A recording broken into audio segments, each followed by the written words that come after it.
దయచేసి అందరూ గమనించండి. నాకు స్నేహితుడు 3 డేస్ బ్యాక్ మామిడి పండ్లు తెచ్చించాడు. అప్పుడు అతను ఇచ్చినప్పుడు అవి చాలా కొద్దిగా పచ్చిగా గట్టిగా ఉన్నాయి.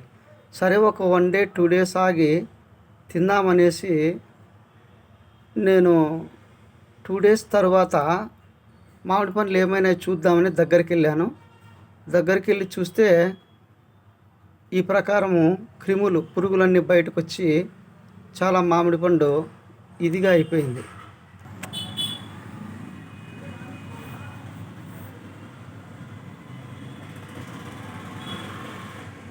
చూడ్డానికేమో కాయ చాలా బాగా పెద్దగా లావుగా ఉంది.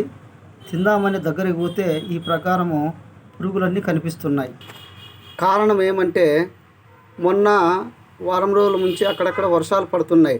ఆ వర్షాలు పడడం కారణంగా ఆ మామిడికాయలు ముందుండలాగా లేకుండా వర్షం కారణంగా చెడిపోయినాయి కాయలు.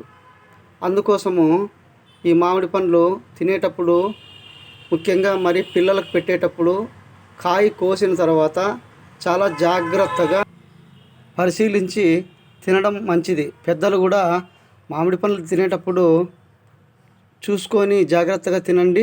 ఎందుకంటే ఈ ప్రకారం వర్షం వచ్చిన తర్వాత ఇట్లా అయిపోయినాయి. కాయ చూడడానికి బాగుంటుంది, లోపల చూస్తే పురుగులు ఉన్నాయి. కాబట్టి ఇవి తిన్నారంటే పిల్లలు కానీ పెద్దలు కానీ వాంతులు కావడం, మోషన్స్ కావడం ఈ ప్రకారం ఇట్లా జరుగుతుంది. చాలా జాగ్రత్త అండి. మామిడి పండ్లు తినేటప్పుడు కొంచెం చూసుకొని తినండి.